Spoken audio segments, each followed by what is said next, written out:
This week on the MCFU Podcast, we have Skinny Steve Rogers, HYDRA Glow Sticks, and Daddy America. Run back that theme song.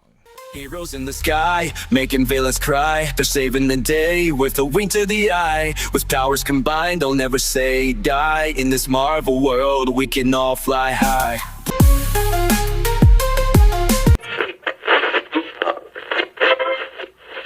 Alright, welcome back all my stoneheads and johos to the MCFU Podcast, the only show where you'll get a comprehensive Marvel history and a joke about the Red Skull looking like a kind of like ketchup in a condom. But before we get to that, let me tell you, actually, no, don't let me tell you. Let past me tell you about a little place that helps me calm down a little bit, called Joe's Buds.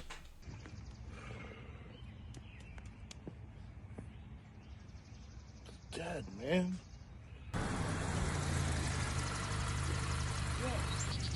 I hear somebody say they need to get high. Dude, I need to get high. It's dead. Where can I go? Oh, I know a place. And as I showed Mr. Stones that day, this was the magical place to get all of the highest grade cannabis flower, pre-rolls, vaporizers, concentrates, edibles, topicals, accessories, gummies, creams, and so much more. Just take a little trip down to 4656 Onondaga Boulevard, Syracuse, New York, and get some bud from our bud, Joe, at Joe's Buds. Maybe you can be our bud too. We'll see our buds up at Joe's Buds. But today, guys, we are stepping into World War II era, a time where men were men and women were Rosie the Riveter, and Captain America was 98 pounds of asthmatic Brooklyn attitude. First, we're going to start 1917 with the babies.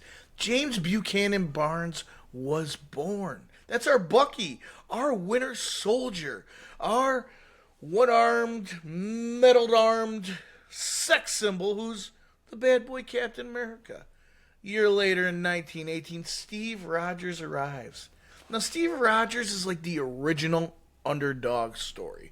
Dude was like shorter than Ant-Man before the suit and had more problems than a CVS receipt and still tried to enlist in the Army 5 separate times.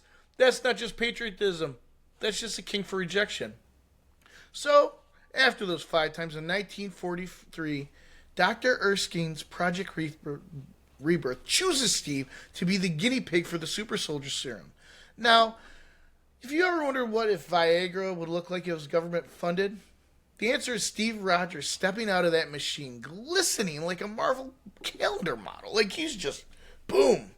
And the fun fact, the serum just doesn't make you strong, it makes you ridiculously hot. Like, shh, come on, Chris Evans, save some for the rest of us. Marvel science is wild. Nobody's out there curing cancer, but hey, here's a 6-pack and a perfect set of cheekbones. Now we got HYDRA.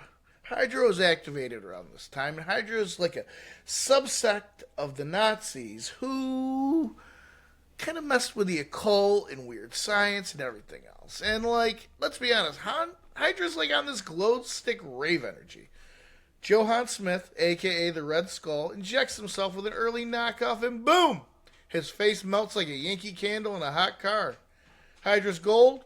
World domination using the Tesseract, which, let's be honest, looks less like a mystical cube and more like the world's most convenient nightlight. And can we just admit, HYDRA science is basically like Nazi Scientology? Same vibes, lots of shouting, weird symbols, and terrible fashion choices.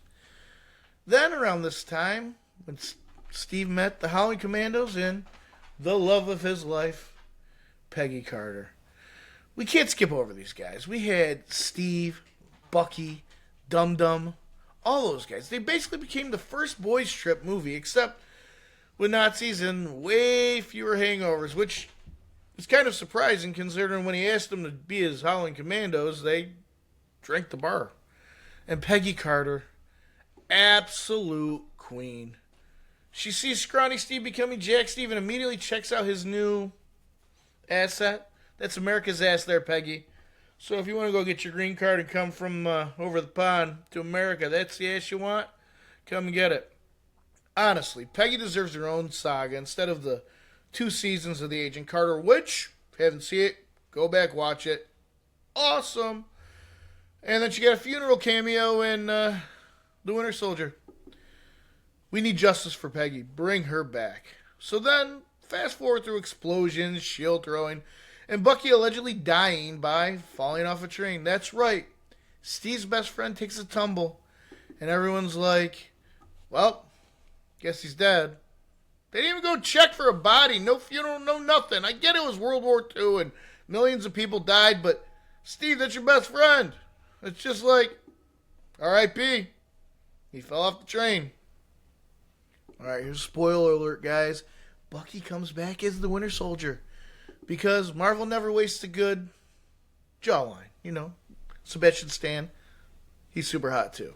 So then in 1945, Cap vs. Red Skull on the Valkyrie bomber. Skull gets sucked into a cosmic wormhole. Basically the MCU's version of Ought to be back. And Cap crashes into the ice, frozen for decades. Imagine being the ultimate American hero.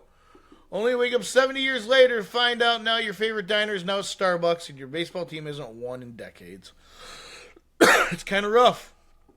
So, guys, that's World War II in the MCU.